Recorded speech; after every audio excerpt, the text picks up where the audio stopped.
따스한 봄 기운이 은은하게 감돌던 어느 날, 한적한 은하수 마을 어귀에 낯선 사내 하나가 나타났습니다. 마을의 개들이 짖어대는 소리와 함께 나타난 그는 듬직한 체격과는 어울리지 않게 텅 빈 눈동자로 허공을 헤매고 있었습니다. 그의 차림새는 남루했지만 자세히 보면 고급 비단으로 만들어진 도포 자락이 찢겨 먼지에 절어 있었습니다. 몰락한 양반 가문의 자제인 듯 보였지요. 배고프다. 배가 고파. 사내는 기운 없이 축 처진 어깨로 마치 길 잃은 아이처럼 발을 질질 끌며 중얼거렸습니다.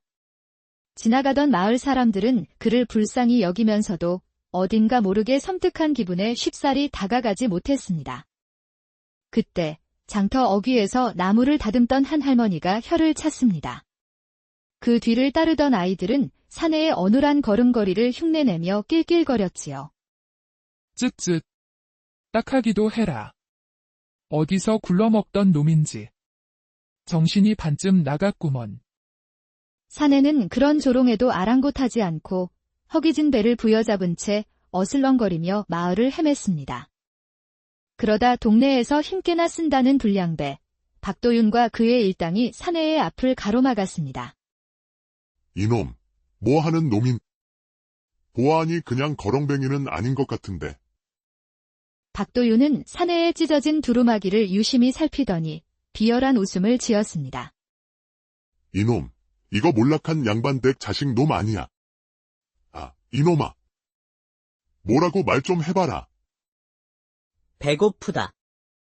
배가 고프다. 이놈이 정신을 못 차리는구나. 우리가 정신 좀 차리게 손을 좀 써줘야겠구먼. 불량배들은 사내를 둘러싸고 무자비하게 폭행하기 시작했습니다. 엽전 한 잎이라도 나올까 옷을 뒤져봤지만 먼지 외에는 아무것도 없었지요. 에이, 재수옴 붙었네. 돈 될 만한 건 이미 다른 놈들이 다 털어갔겠지. 가자. 그들은 바닥에 침을 뱉으며 사라졌습니다. 낯선 사내는 그렇게 얻어맞고도 아무 일 없다는 듯 툭툭 털고 일어섰습니다. 그리고 다시 어슬렁거리다 마을 끝자락에 있는 작은 주막 앞에 멈춰 섰습니다. 진달래나무 그늘 아래 초라한 주막이었지만 낮은 처마 밑에 달린 풍경 소리가 묘하게 맑고 청아했습니다. 주막 안에서는 구수한 된장찌개와 고소한 파전 냄새가 흘러나와 굶주린 사내의 코를 사정없이 찔렀습니다. 주막의 주인은 연이라는 젊은 여인이었습니다. 그녀는 선한 눈매를 가졌지만 그 깊은 곳에는 밤하늘처럼 짙은 슬픔이 서려 있었습니다. 젊은 나이에 남편을 잃고 시댁에서 쫓겨나 할머니가 물려주신 이 주막을 5년 넘게 홀로 지켜오고 있었지요. 그녀의 부드러운 말투 속에는 겹겹이 쌓인 세월의 관록이 느껴졌습니다. 마침 연희가 걸레를 빤 물을 주막 앞에 뿌리던 참이었습니다. 배고프다. 배고파. 연희는 그만 멍하니 서 있던 사내의 얼굴에 물을 뿌리고 말았습니다. 아이고. 죄송해서 어쩌죠.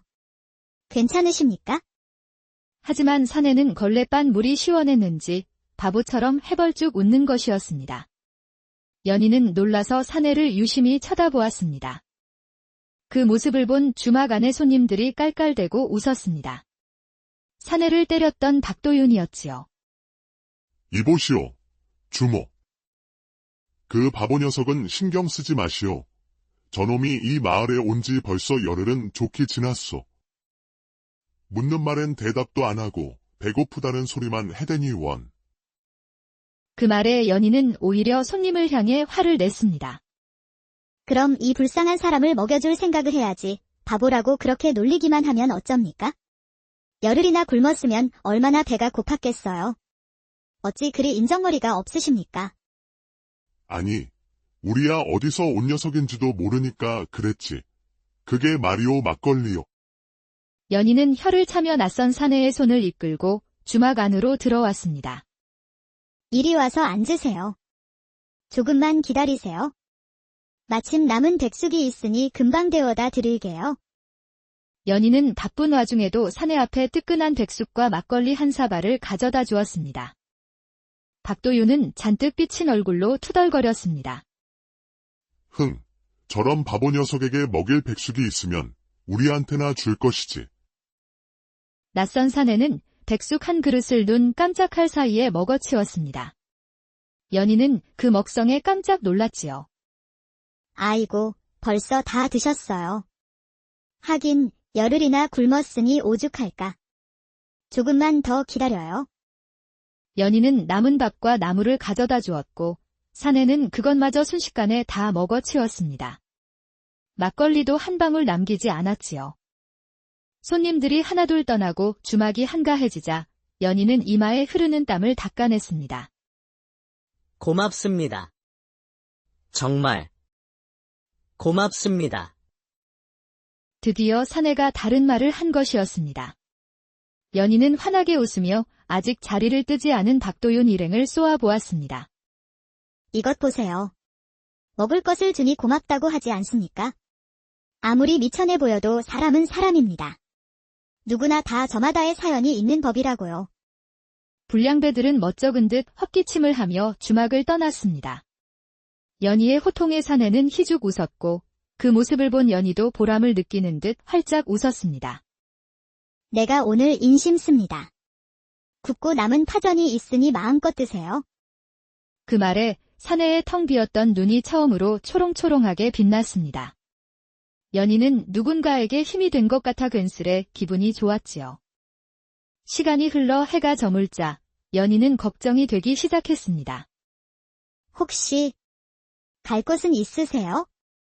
사내는 다시 침울한 표정으로 입을 꾹 다물었습니다. 연희는 마음 같아서는 사내를 재워주고 싶었지만 홀로 사는 여인의 주막에 낯선 사내를 들였다간 온갖 흉한 소문이 날 것이 뻔했습니다. 미안하지만 우리 주막에서는 재워줄 수가 없어요. 사내의 얼굴에 실망한 기색이 역력하자 연희는 가여운 마음에 차마 발길이 떨어지지 않았습니다. 하지만 여기서 재워줄 수는 없어도 밥은 줄 수 있으니 밥때가 되면 언제든 찾아오세요. 연희는 그 말을 남기고 서둘러 주막으로 들어갔습니다. 사내는 그런 그녀의 뒷모습을 보며 다시 바보처럼 웃었습니다. 그 후로 사내는 밥때만 되면 어김없이 주막을 찾았습니다. 잠은 어디서 자는지 알 수 없었지만 끼니는 해결할 수 있어 연희는 다행으로 여겼습니다. 그러던 어느 날 주막에서 일하던 연희의 귀에 손님들의 웅성거리는 소리가 들렸습니다. 여기 오는데 난리도 아니야. 박도윤 그놈들이 또 사람 하나 잡고 있더구먼. 어찌나 패는지. 연희는 불길한 예감에 나르던 음식을 내려놓고 잽싸게 밖으로 뛰쳐나갔습니다. 역시나 그 낯선 사내가 박도윤 일당에게 둘러싸여 막고 있었습니다. 이게 무슨 짓들입니까? 어째서 힘없는 사람을 이렇게 괴롭히는 겁니까? 아니, 주모가 여기까지 무슨 일이요? 장사 중에 주모는 왜 이리 이놈에게 신경을 쓴단 말이요? 자꾸 이러시면 당장 관가에 고발할 겁니다. 흥! 나라에서 이런 바보 녀석 하나 신경이나 쓸 것 같소. 그때 일당 중 하나가 돌멩이를 주어 연희에게 던지려 했습니다. 그 순간 막고 있던 사내가 몸을 날려 연희를 감쌌습니다. 돌멩이는 정확히 사내의 이마에 맞았고 순식간에 벌어진 일에 모두가 얼어붙었습니다. 사내의 험악한 기세에 놀란 불량배들은 헛기침을 하며 꽁무니를 뺐습니다. 정신을 차린 연희는 피를 흘리는 사내의 얼굴을 매만졌습니다. 아이고, 이렇게 미련하게. 어서 가요. 치료해야지. 연희는 사내를 주막으로 데려와 상처를 닦아주고 삼배 조각으로 감싸주었습니다. 그렇게 몸을 함부로 쓰면 어떡해요? 하지만 사내는 아픈 기색도 없이 그저 배시시 웃고만 있었습니다. 연희는 더 이상 그를 외면할 수 없었습니다. 그녀는 손님들의 눈을 피해 주막 뒤편의 낡은 창고에 사내의 잠자리를 마련해 주었습니다. 그러던 어느 날 밤, 고단한 하루를 마치고 잠이 든 연희의 방문이 벌컥 열렸습니다. 복면을 쓴 사내들이 들이닥친 것이었지요. 꼼짝 마라. 연희는 말로만 듣던 보쌈을 당하는 것인가 싶어 비명을 질렀지만 사내들은 그녀를 자루에 담아 끌고 나가려 했습니다. 그때 창고에서 자고 있던 사내가 앞을 가로막았습니다. 그의 눈빛은 더 이상 바보의 그것이 아니었습니다. 복면 쓴 사내들은 순식간에 그의 주먹에 쓰러졌고 연희를 메고 있던 자는겁에 질려 그녀를 내팽개치고 도망쳤습니다. 자루에서 나온 연희는 어리둥절했습니다. 쓰러진 사내들 한가운데에 자신을 구해준 그 남자가 서 있었으니까요. 그날 이후 연희는 좋은 생각을 떠올렸습니다. 이참에 주막을 지키는 일꾼으로 그를 들이기로 한 것이지요. 안 그래도 혼자 일하는 게 힘들었는데 잘 됐네. 이제 부끄러워할 이유도 없어. 연희는 당당하게 손님들에게 그를 주막의 일꾼으로 소개했습니다. 그런데 이름이 없네요. 따스한 4월에 찾아왔고 나에게 큰 복을 가져다 주었으니. 그래, 호원. 동산을 지키는 사람이란 뜻으로 호원이라고 불러야겠어요. 호원이라 불린 사내는 활짝 웃었습니다. 드디어 연희와 함께 지낼 수 있게 되었으니까요. 그럼 이제 제가 주모의 일꾼이 된 것입니까? 호원이 드디어 입을 열자 연희는 깜짝 놀라며 눈물을 글썽였습니다. 그럼요. 이제 내 사람이니까 더는 부끄러워하지 말아요.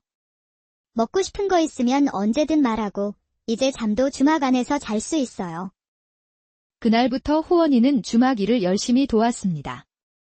힘이 어찌나 장사인지 무거운 통나무도 번쩍번쩍 들었고 주막 앞을 막고 있던 큰 바위도 번쩍 들어 던져버렸습니다.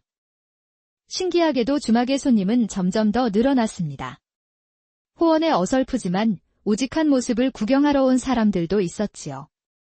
덕분에 연희는 밤마다 장부를 정리하느라 바빴고 호원은 그 곁에서 묵묵히 장작을 팼습니다. 호원아, 오늘부터는 주막 안에서 자도록 해요. 제가 어찌 주모님과 한 지붕 아래에서 잘 수 있겠습니까? 이제 괜찮아요. 손님들도 모두 호원이를 우리 주막 사람으로 인정한다고요. 제 방 옆에 작은 별채가 있으니 창고보다는 훨씬 나을 거예요. 그렇게 호원이는 그날부터 따뜻한 방에서 잘 수 있었습니다. 두 사람의 관계는 단순한 주인과 일꾼을 넘어 서로를 의지하는 동무이자 가족이 되어가고 있었습니다. 어느 날 밤, 연희는 호원에게 자신의 과거를 털어놓았습니다. 어린 나이에 나이 많은 대감에게 시집갔다가 남편이 일찍 죽자 쫓겨나야 했던 아픈 이야기였지요. 그때는 그들이 원망스러웠는데 돌이켜보니 아무것도 하지 않은 제 탓이더군요. 그래서 이 주막을 지키려고 정말 열심히 살았어요. 연희는 끝내 눈물을 터뜨렸고 호원은 말없이 그녀의 눈물을 닦아주었습니다. 그날 이후 두 사람은 더욱더 가까워졌습니다. 호원아, 오늘은 나무 좀 많이 해와 손님이 많을 것 같아. 알겠습니다, 주모. 즐거운 마음으로 숲으로 간 호원은 나무를 지고 돌아오던 길에 발을 헛디뎌 언덕 아래로 굴러떨어졌습니다. 그때 머리를 큰 바위에 세게 부딪히고 말았습니다. 호원은 극심한 두통에 머리를 붙잡고 괴로워하며 겨우 주막으로 돌아왔습니다. 호원아, 왜 그래? 무슨 일이야? 연희는 깜짝 놀라 호원을 방으로 옮겼습니다. 호원의 기억이 돌아오는 것일까요? 연희는 알 수 없는 불안감에 휩싸였습니다. 그날 밤, 겨우 정신을 차린 호원이 밖으로 나왔습니다. 그는 더 이상 바보처럼 웃는 호원이가 아니었습니다. 그의 눈빛에는 장군의 위엄이 서려 있었지요. 여기가 어디란 말인가? 그는 병조판서 댁의 아들이자 북방의 오랑캐를 무찌르던 이민준 장군이었습니다. 전투 중 머리를 다쳐 기억을 잃고 1년간 은하수 마을에서 호원으로 살았던 것입니다. 돌아온 기억 속에는 주막에서의 생활이 없었습니다. 그는 연희를 알아보지 못하고 자신을 찾아온 병사들을 따라 한양으로 떠나버렸습니다. 호원아. 아니, 장군. 연희는 텅 빈 주막에 홀로 남아 눈물을 흘렸습니다. 한편 한양으로 돌아온 이민준 장군은 예조판서의 딸인 정혼자 연화 아씨를 만났습니다. 모든 것이 제자리로 돌아온 듯 했지요. 장군님, 이렇게 다시 뵙게 되니 꿈만 같습니다. 나 역시 그렇소. 낭자도 그동안 고생이 많았소. 하지만 민주는 어딘가 허전했습니다. 정갈한 수라상을 받아도 입맛이 없었고 아름다운 정혼자를 봐도 가슴이 뛰지 않았습니다. 그리고 자기도 모르게 바보처럼 배시시 웃음이 나오다 이내 극심한 두통에 시달리곤 했습니다. 이상하다. 이 어색한 웃음은 대체 뭐란 말인가? 그렇게 한 달이 지났습니다. 민주는 연화와 함께 저작거리를 거닐고 있었습니다. 그때 한 주막에서 풍겨오는 구수한 타전 냄새에 그의 발걸음이 우뚝 멈췄습니다. 잊었던 기억의 조각들이 폭풍처럼 그의 머릿속을 휘젓기 시작했습니다. 자신을 향해 웃어주던 한 여인의 얼굴, 자신을 호원이라 불러주던 따뜻한 목소리. 연희? 주모. 내가 민주는 모든 것을 기억해냈습니다. 자신을 살린 것은 높은 벼슬도 아름다운 정혼자도 아닌 작은 주막의 마음씨 고운 여인이었다는 것을. 그는 정혼자에게 모든 것을 설명하고 용서를 구한 뒤 곧장 말을 달려 은하수 마을로 향했습니다. 그로부터 다시 1년이 흐른 어느 봄날. 연희는 호원이 떠난 뒤로 웃음을 잃은 채 주막을 지키고 있었습니다. 오늘은 호원이 주막에 처음 온 지 딱 2년이 되는 날이었습니다. 연희는 그를 위해 소고기 묵국을 끓이며 무심한 하늘을 보며 눈물 지었습니다. 그때였습니다. 주막 앞에 늠름한 장군 한 명이 나타났습니다. 주모. 그렇게 울고만 있으면 어떡하시오. 나에게 끓여줄 국이 식고 있지 않소. 연희는 자신의 눈을 믿을 수가 없었습니다. 꿈인지 생시인지 분간이 가지 않았지요. 호원아. 그렇소. 내가 바로 당신의 호원이요. 당신의 장군, 이민준이요. 연희는 펑펑 눈물을 흘리며 민준의 품에 안겼습니다. 지극한 정성은 하늘도 감동시킨다고 했던가요? 두 사람의 절절한 사랑은 마침내 그 결실을